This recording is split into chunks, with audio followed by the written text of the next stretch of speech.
दोस्तों, विधानसभा भवन में खड़े होके माननीय मुख्यमंत्री शुभेंदु अधिकारी जी का डबल धमाका और नेताजी सुभाष चंद्र बोस जी को लेकर जो कंट्रोवर्सी क्रिएट हुआ था, जिसके कारण बीजेपी का वोट बैंक बंगाल में पूरा ध्वस्त हो सकता था, वो पूरा खत्म हो गया। और सबसे बड़ी बात है, ये जो देश प्रेम है उसको सबसे आके लेके जाके ये जो ऑपोजिशन ने एक दूसरा पॉलिटिक्स करने का कोशिश कर रहा था, उसको भी आज विसर्जन कर दिया शुभेंदु अधिकारी जी ने। नमस्कार, जय श्री राम, हर हर महादेव। मैं हूं आपका प्रिय मित्र शुद्धशील घोष। दोस्तों, नेताजी सुभाष चंद्र बोस जिसके नाम सुनते ही अभी भी दिल में धुआं उठ जाता है। नेताजी है वो नाम जो बोले थे, आप मुझे खून दो, मैं आपको स्वराज देंगे। और वही स्वराज आज भारत को मिला है। भारत के स्वराज के लिए मेन स्थपति अगर किसी को माना जाता है तो वो नेताजी सुभाष चंद्र बोस जी है। और उनको लेकर जो आवेग है वो बस बंगाल प्रदेश नहीं, पूरा भारत छोड़ दीजिए, पूरा विश्व में आज भी वो सब चीज़ है। लेकिन वही नेताजी सुभाष चंद्र बोसू जी को लेकर एक बहुत बड़ा कंट्रोवर्सी रिसेंटली क्रिएट हो गया था बंगाल में, जिसके कारण पश्चिम बंगाल में आग जलने का सिचुएशन आ गया था। और इसके पीछे था एक भाजपा सांसद के वक्तव्य। जब हम लोग उसके विरोध कर रहे थे तो हम लोगों को भी जान से मारने का धमकी भी दिया गया। और ये सारे सिचुएशन में बंगाल का सिचुएशन 15 अगस्त के पहले तो बहुत ही खतरनाक जगह में आ गया था। लेकिन वो सारे कंट्रोवर्सी तो खत्म कर ही दिया शुभेंदु अधिकारी जी। ऊपर से नेताजी सुभाष चंद्र बोस भाजपा के लिए, पूरा देश के लिए क्या है, वो सबके सामने फिर दोबारा श्रद्धा के साथ रख दिया। यह कंट्रोवर्सी तब चालू हो जाता है जब अनंत महाराज नगेंद्रनाथ राय, जो भाजपा का सांसद है, उन्होंने नेताजी को लेकर एक बयान देते हैं। उनको बोलना है ये नेताजी सुभाष चंद्र बोस जी जो थे ये देश विरोधी थे, क्योंकि तब देश में अंग्रेजों का शासनकाल चल रहा था। तो उसके अगेंस्ट में जाने का मतलब है देश के अगेंस्ट में जाना। और ये नेताजी सुभाष चंद्र बोस जी का भारत के स्वतंत्रता के लिए कुछ भी उसका योगदान नहीं है। ये जो है ये सारे होक्स है।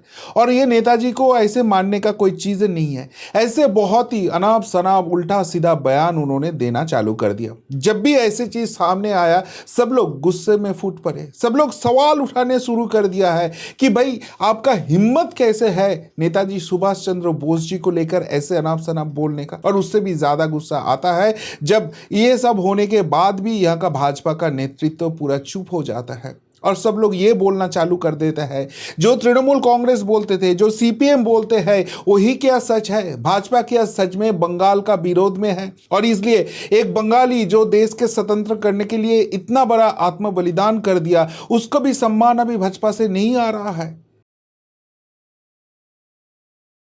अब सवाल उठेगा, कौन है ये नगेंद्रनाथ राय या अनंत महाराज जिसको लेकर इतना बड़ा कंट्रोवर्सी हो रहा है और उसके बाद भी भाजपा का नेतृत्व यहाँ पर पूरा चुप बैठा है।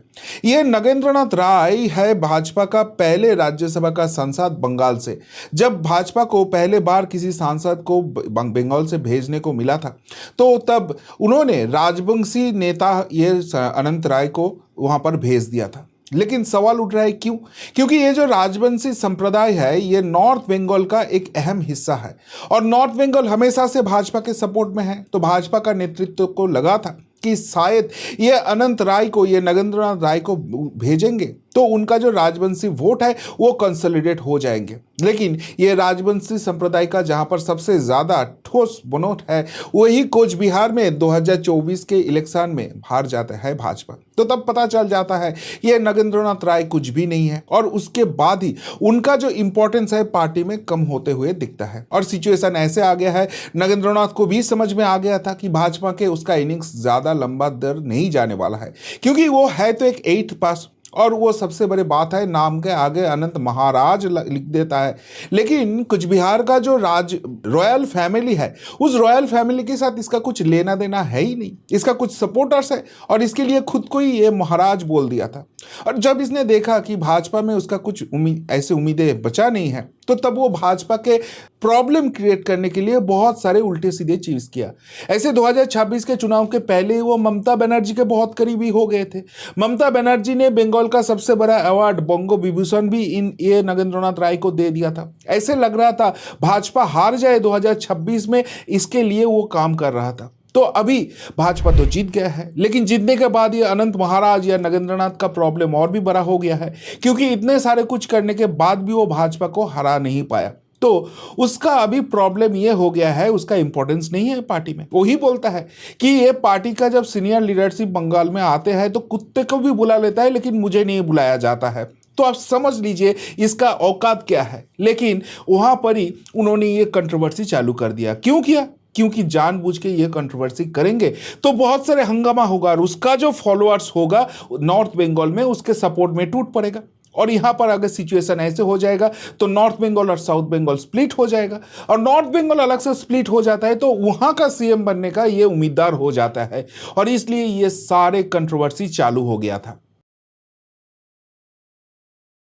लेकिन ये कंट्रोवर्सी और भी बढ़ गया, क्योंकि जब भाजपा का लीडरशिप इतने बड़े सवाल देखा, इतने बड़े बयान देखा, फिर भी चुप बैठे रहे। अब सवाल यहां पर उठ गया था कि भाई भाजपा का क्या मजबूरी है कि नेताजी सुभाष चंद्र बोसु जी को लेकर ये इतने अनाप शनाप बोल रहे हैं, फिर भी वो चुप बैठे हैं।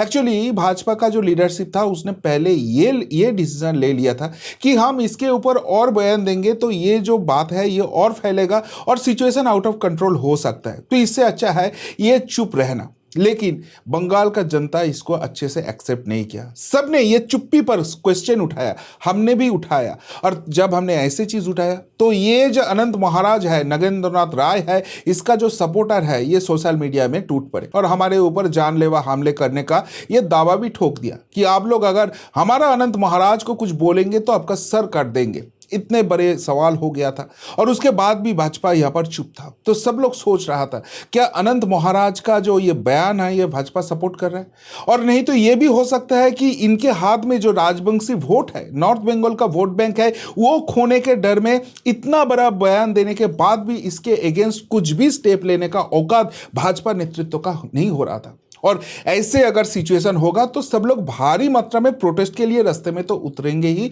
ऊपर से आने वाले चुनाव में ये भाजपा को सबक सिखाएंगे कि आप नेताजी सुभाष चंद्र बोसु जी को जो आवेग है वो लेके ऐसे कुछ नहीं कर सकते हो, इसके लिए आपको कड़ा सजा मिलना चाहिए।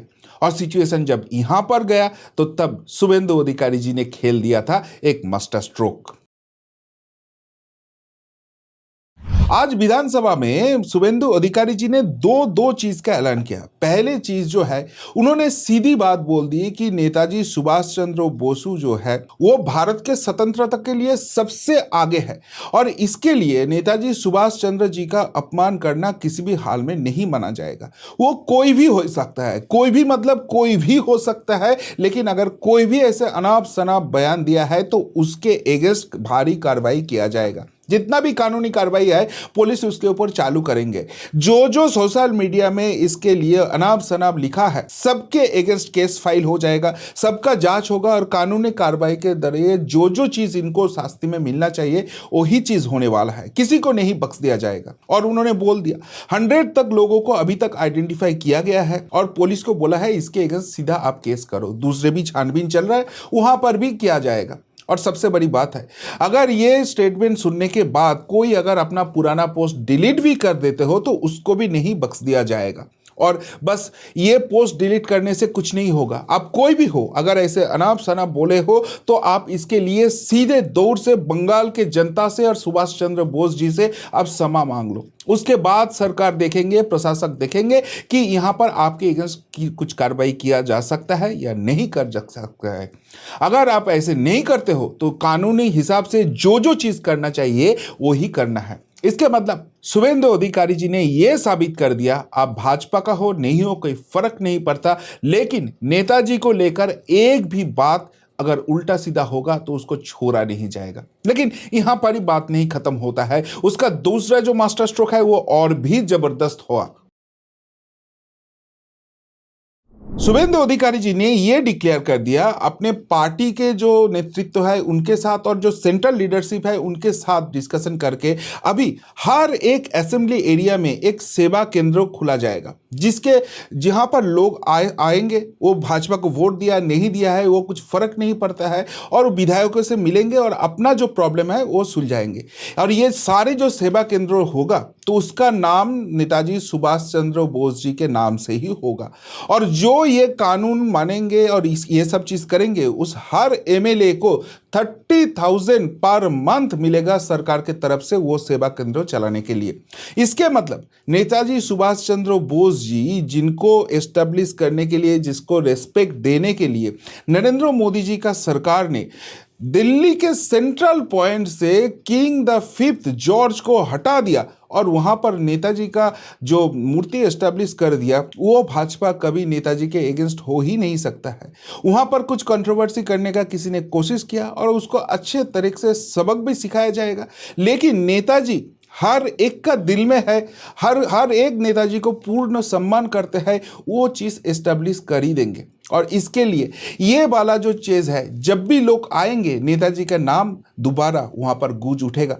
इसके मतलब नेताजी बंगाली का जो हृदय में है वो चीज़ और भी रिस्पेक्टफुल जगह में लेके चलेंगे। तो ये सारे जो कंट्रोवर्सी क्रिएट करने का कोशिश किया गया ये नगेंद्रनाथ राय द्वारा, ये अनंत महाराज द्वारा, इसलिए कि यहाँ पर कंट्रोवर्सी क्रिएट हो, बंगाल में आग जले और उस आग में अपना पॉलिटिकल रोटी सेक के वो नॉर्थ बंगाल को अलग कर दे और वहाँ पर जाके उसका सीएम बन जाए। वो सारे जो कंट्रोवर्सी है एक झटके में ये दो घोषणा के साथ शुभेंदु अधिकारी जी पूरा खत्म कर देता है। लेकिन बात यहाँ पर खत्म नहीं होता है, इसके आगे और भी चौंकने वाला एक सिद्धांत भाजपा परिवार की तरफ से लिया जाता है। देखिए, भाजपा पहले यहां पर विरोध में थे, लेकिन अभी वो सत्ता में आ गया है।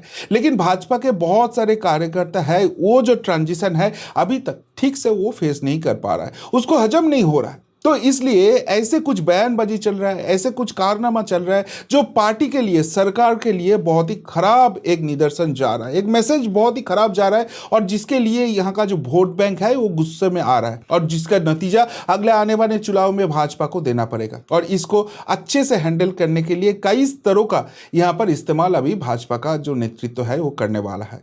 पहली बात है, उसका जो कार्यकर्ता है उसको सारे को ट्रेन किया गया है। अभी आप सत्ता में आए हो, आपको कैसे कैसे चीजें फेस करना पड़ेगा और उसको कैसे हैंडल करना पड़ेगा उसका पूरा ट्रेनिंग हो गया है। अभी ऊपर से नीचे तक पूरा संगठन जो है उसको चेंज करने वाला है। देखिए, इतने दिन क्या होता था, टीएमसी के खिलाफ लड़ना है और वो लड़ने के लिए लोग मिलना मुश्किल हो जाता था और इसलिए आपका ताकत भी वहां पर दिखाना पड़ता था। इसलिए कोई भी आए पार्टी में तो उसका संयुक्तकरण हो गया और उसको पोस्ट भी मिल गया। लेकिन अभी बहुत ही गिने चुने लोगों को वो सारी चीज मिलने वाला है और पोस्ट होल्ड करने के लिए आपके पास एक क्रेडिबिलिटी होना चाहिए है। और सबसे बड़ी बात है, जो मीडिया के सामने मुंह खोलेंगे उसके लिए भी कुछ पाबंदी आने वाला है। हर विषय में हर कोई बात नहीं कर सकता है। इसके मतलब यहां पर जो सिचुएशन है, पहले 3 महीने में पूरा छोड़ दिया था, खुला छूट था और यह देखने का कोशिश किया गया है कौन कैसे कितने दौर तक जा सकता है। लेकिन जब सब कुछ देख लिया उसके बाद इसको कैसे कंट्रोल कर जा सकता है और कैसे ये सिचुएशन को बेहतर बनाया जा सकता है, उसका पूरा प्लानिंग अभी रेडी हो गया है और अभी एग्जीक्यूशन का टाइम आ गया है। इसके मतलब आप वोट बैंक का राजनीति करो और आपका दूसरा कोई मकसद हो और कुछ भी हो, आप कितना भी बड़ा नेता हो जाओ, लेकिन जो पार्टी का आदर्श है, जो देश का आदर्श है, उसके आगे अगर कुछ भी आप उल्टा सीधा कर दोगे तो पार्टी से आपको निकलना, आपके ऊपर कानूनी कार्रवाई करना और सबसे बड़ी बात है आपका पॉलिटिकल थिंग खत्म कर देना, ये पार्टी के लिए दोबारा सोचने का चीज नहीं होने वाला है। और इसके मतलब जो 3 महीना का हनीमून पीरियड था यहाँ पर भाजपा कार्यकर्ता के लिए, भाजपा जनप्रतिनिधि के लिए, वो अभी खत्म होने वाला है। अभी काम का टाइम आ रहा है और वो ब्यूगल ये विधानसभा सदन से बजा दिया सीएम शुभेंदु अधिकारी जी ने। और इसलिए बंगाल का जनता जो इतने दिन गुस्से में थे ये भाजपा सरकार के ऊपर और भाजपा के ऊपर, वो लोग आज खुशी के लहर में हैं कि हाँ, अगर देश प्रेम है, अगर स्वतंत्रता की बात है तो भाजपा के आगे, हिंदुत्व के आगे और कुछ नहीं हो सकता है और उसको पूर्ण सम्मान के साथ एकमात्र भाजपा ही एग्जीक्यूट कर सकता है। वो मैसेज एस्टेब्लिश हो गया। क्या बोलेंगे पूरा एपिसोड को लेकर? अगर कुछ बोलना है तो जरूर कमेंट बॉक्स के कमेंट करके बताइए। अभी के लिए इतना ही, फिर मिलता है बहुत जल्दी। नमस्कार, जय हिंद, वंदे मातरम।